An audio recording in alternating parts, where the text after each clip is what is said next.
Clerk will designate the amendment. Amendment number 58, printed in Part A of House Report number 114-326, offered by Mr. Chabot of Ohio. Pursuant to House Resolution 512, the gentleman from Ohio, Mr. Chabot, and a member opposed each will control 5 minutes. The chair recognizes the gentleman from Ohio. Thank you very much. Mr. Chairman, I'll be brief. All of us here have the honor to serve in the People's House, and we're here to serve our constituents, the people that send us here from back all over the country, and also in the best interest of our great nation. And I had a constituent who approached me. I happened to be touring the business that he works at, and he told me something that affected me greatly. His son, who was just days before his 23rd birthday, he was a student at the University of Cincinnati. He was coming down Interstate 75 in a minivan, minding his own business. I don't know what he was thinking about, but he had his whole future ahead of us. But a completely avoidable accident occurred.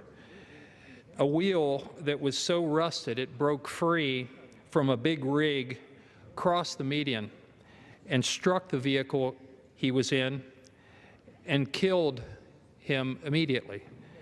A couple days before his 23rd birthday, and his father, it had been a couple of years, but his father was still very emotional about this, and understandably so.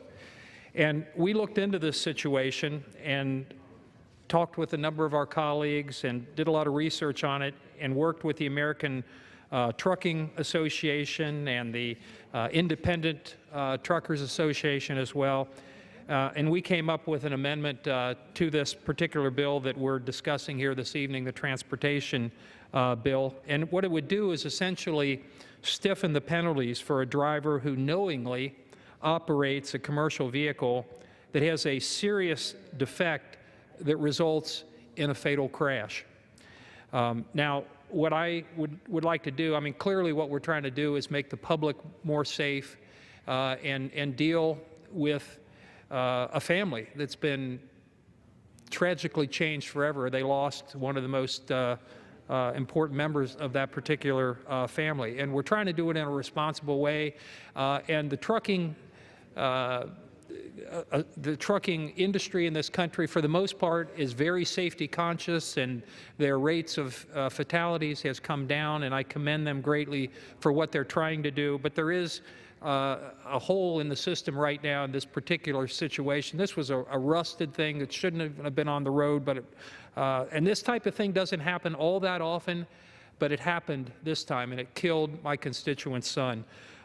So we've discussed this with the chair and staff, and it's my understanding that the chairman is willing to work with us on addressing this issue and trying to make the American public safer. And with that understanding, and also work with our distinguished folks on the minority side as well. And with that understanding, we're willing to withdraw our amendment here this evening and continue to work with them through the process to hopefully address this issue in a way that will receive support on both sides of the aisle, so that we can pass this into law, make the public safer, and allow this particular family that was affected so tragically in this instance to know that they've done something to honor their son.